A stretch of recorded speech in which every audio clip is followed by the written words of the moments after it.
सुबह 5:30 बजे उठकर लगा रही थी झाड़ू। तो सबसे पहले मैंने किचन की झाड़ू लगाई थी, उसके बाद फिर मैं लगाने लग गई थी छत की झाड़ू। तो हमारा घर थोड़ा-सा बड़ा है, तो हमारे घर की छत भी बहुत ज़्यादा बड़ी है, तो थोड़ा-सा झाड़ू लगाने में मुझे टाइम लगता है। और अभी तो गर्मी का टाइम चल रहा है, तो गर्मी के टाइम पे बहुत ज़्यादा धूल, मिट्टी वगैरह आती है, तो थोड़ा-सा झाड़ू लगाने में टाइम लगता है।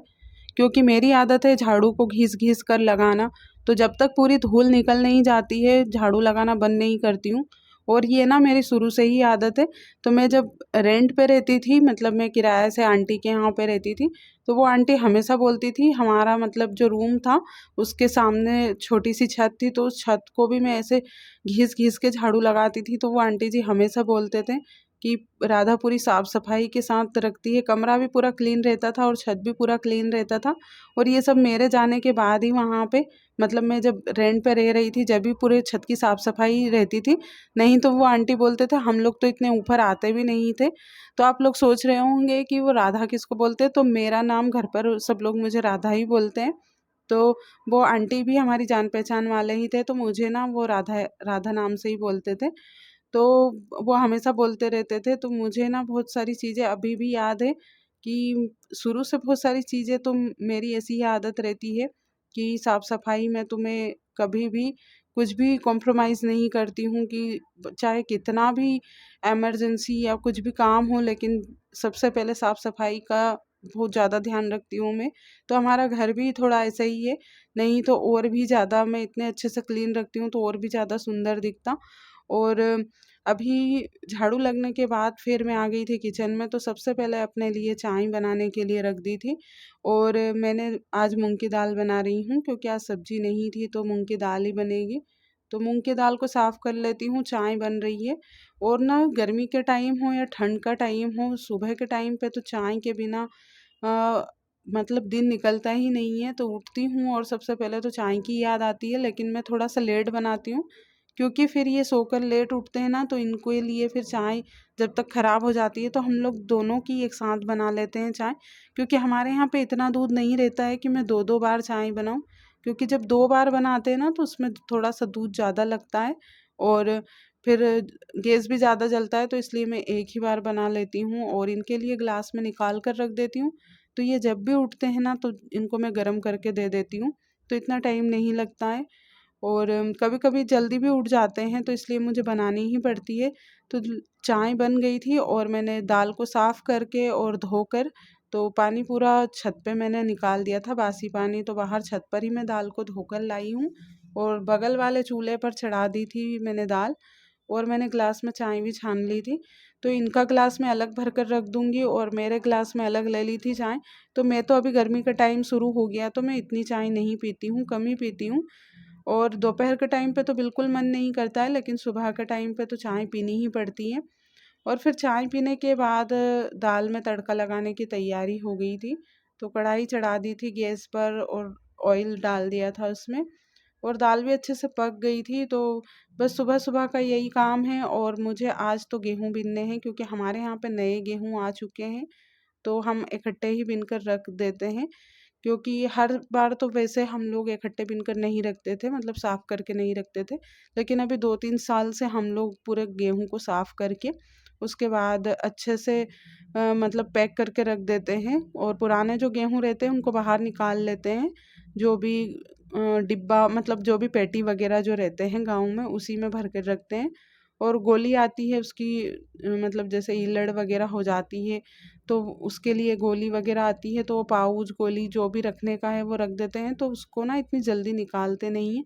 तो हम पुराने गेहूँ निकाल कर उनको भी साफ़ करके रखते हैं, ताकि जब तक वो गोली की स्मेल उसमें से चली ना जाए, जब तक हम लोग फिर वो नए गेहूँ खाते नहीं हैं। तो वैसे 2-3 महीने नहीं खाते हैं, उसके बाद फिर खाना शुरू कर देते हैं। और हम लोग ना 2-3 साल से अभी गेहूँ बीनना शुरू कर दिया है, क्योंकि पहले तो नहीं बीन कर रखते थे। क्योंकि घर में अगर अपने बड़े बुजुर्ग रहते हों या फिर बीमार व्यक्ति रहता हो, तो घर में सारी तैयारियाँ उस हिसाब से करनी पड़ती हैं। और तैयार रहना भी चाहिए, क्योंकि गाँव का माहौल और शहर के माहौल में बहुत फ़र्क होता है। क्योंकि गाँव में अगर ऐसी स्थिति में अगर कुछ किसी को कुछ हो जाता है, तो फिर गांव के लोग ना बहुत बातें बनाते हैं, तो इसलिए पूरी तैयारी के साथ में रहना पड़ता है। और गांव में ना मेहमान वगैरह भी ज़्यादा आते जाते रहते हैं, तो उस वजह से गेहूं वगैरह साफ़ करके रखना पड़ता है, क्योंकि बहुत बार ऐसा काम आ जाता है कि टाइम नहीं मिलता है गेहूं वगैरह साफ़ करने के। तो वैसे तो मैं साफ़ किए हुए गेहूं को भी एक बार फिर से साफ़ करती हूँ, लेकिन उसमें ज़्यादा टाइम नहीं लगता है, तो इसीलिए हम लोग गेहूँ साफ़ करके रख रहे हैं। और मैं तो आप लोगों से भी यही कहूँगी कि अगर आपके घर में भी बड़े बुजुर्ग या बीमार व्यक्ति हो ना, तो आप लोग भी पूरी तैयारी के साथ में जो चीज़ हम मार्केट से मंगवाते हैं थोड़ी सी एक्स्ट्रा मंगवा कर रखनी चाहिए, क्योंकि कब किस टाइम पे कुछ काम आ जाए ये हम पहले से बता नहीं सकते। लेकिन हम लोगों के गाँव में ऐसा ही होता है, घर में अगर बीमार व्यक्ति रहता है तो सारी चीज़ें अगर मार्केट से भी लेकर आते हैं तो हमेशा एक्स्ट्रा लेकर आते हैं। और पूरे घर में मतलब उस हिसाब से तैयारी से रहते हैं कि अगर बीमार व्यक्ति है, अगर अचानक से अस्पताल जाने का काम पड़ गया, तो फिर ऐसे में हम पूरी तैयारी नहीं कर पाते हैं, तो इसलिए पहले से ही तैयारी रहती है।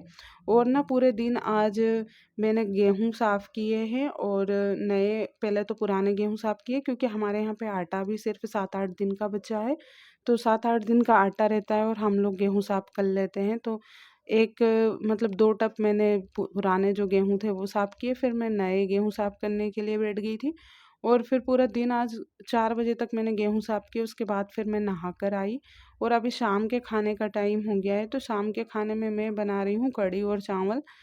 तो चावल सबसे पहले धोकर रख देती हूँ, क्योंकि जब भी कढ़ी बनती है ना तो मेरा मन अंदर से ही होने लग जाता है चावल खाने का। और ये सारी चीज़ ना मैं हॉस्टल में सीख कर आई हूँ, तो हमारे हॉस्टल में चावल बहुत ज़्यादा मिलते थे, तो वहाँ पे ना दोनों टाइम चावल बनते थे, दाल और चावल, और कभी कभी कढ़ी चावल भी बनते थे, तो वहाँ से मुझे इस चीज़ की आदत हो गई है। तो मैं घर पे जब भी कढ़ी बनती है तो कोई खाता है या नहीं खाता है, मैं अपने लिए ज़रूर चावल बनाती हूँ। तो इसलिए तो मैंने इतने ज़्यादा इकट्ठे चावल लेकर रख लिए थे, गाँव में सस्ते बिकने के लिए आए थे, 50 रुपए किलो ही थे। तो ये बोल रहे थे कि मार्केट में इतने सस्ते मिलते नहीं हैं, तो हो सकता है थोड़ा सा क्वालिटी का फ़र्क आ जाता हो, लेकिन गाँव में बिकने के लिए आए थे तो मैंने पूरे इकट्ठे चावल खरीद लिए थे। क्योंकि हमारे यहाँ पे हम लोग ठंड के टाइम पे भी मटर वगैरह आते हैं, तो उस टाइम पे भी हम लोग चावल वगैरह बना लेते हैं, फ्राई कर लेते हैं। और ऐसे बहुत सारी डिशेस बनती है चावल की भी, वैसे तो मैं बनाती नहीं हूँ ज़्यादा। और जब भी, क्योंकि हमारे यहाँ पे कोई खाने वाला नहीं है ऐसी चीज़ें, सिर्फ रोटी सब्जी अच्छी बन जानी चाहिए, बाकी चीज़ों का इतना शौक नहीं है। तो कोशिश करती हूँ मैं हमेशा कुछ ना कुछ बनाने की, लेकिन फिर ऐसे घर में अगर कुछ कोई बोल देता है तो फिर मेरा मन फिर से ऐसा ही हो जाता है कि नहीं अब रहने ही देते हैं।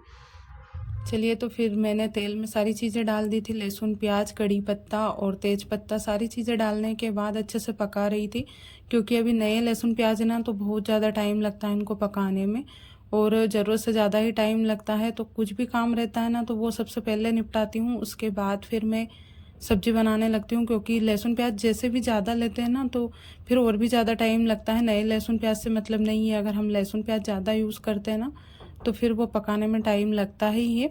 और हमारे यहाँ तो वैसे भी हमेशा लहसुन प्याज ज़्यादा ही डलते हैं, और ख़ास करके जब मैं कढ़ी बनाती हूँ ना तो बहुत ज़्यादा मैं डालती हूँ, तभी जाके कढ़ी इतनी अच्छी बनती है। और मेरी यहाँ पे गर्मी से हालत ख़राब हो रही थी, एकदम इतनी गर्मी बढ़ रही थी कि बता नहीं सकती। और ऐसे में हमारा कूलर भी ख़राब हो गया था, तो उधर दूसरे वाले कमरे में भी इतनी ज़्यादा गर्मी लग रही है कि बता नहीं सकती। और दिन तो जैसे तैसे निकल जाता है, लेकिन रात को तो बहुत ज़्यादा प्रॉब्लम आती है, क्योंकि कूलर नहीं चलता है तो फिर हमारा जो छत पंखा है वो बहुत ज़्यादा धीरे चलता है, तो उसमें भी मच्छर वगैरह इतने ज़्यादा परेशान करते हैं कि मैं बता भी नहीं सकती। और अभी अभी नई मोटर लेकर आए थे, वो भी जल गई, 2 दिन चली सिर्फ और फिर जल गई थी, तो बहुत ज़्यादा प्रॉब्लम आ रही है। तो अभी 1-2 दिन में ये मार्केट जाएंगे, उसके बाद फिर नई मोटर फिर से लेकर आएंगे। तो अभी वारंटी में थी तो चेंज करके फिर से नई मोटर दे देंगे। तो वैसे ऐसी कोई बात नहीं है कि फिर से पैसे देने पड़ेंगे, उसी पैसे से फिर से डबल से आ जाएगी, मतलब कि वो एक्सचेंज कर लेंगे। और फिर यहाँ पे मेरी कढ़ी भी अच्छे से बनकर तैयार हो गई थी, और कलर तो मैं बता नहीं सकती, मतलब कितना अच्छा, आप देख ही सकते हो कितना अच्छा कलर आया है। और मैं कढ़ी ना हमेशा ज़्यादा बनाती हूँ, क्योंकि जब भी बचती है ना तो हम लोग सुबह खा लेते हैं, क्योंकि मुझे तो बहुत ज़्यादा पसंद है कढ़ी।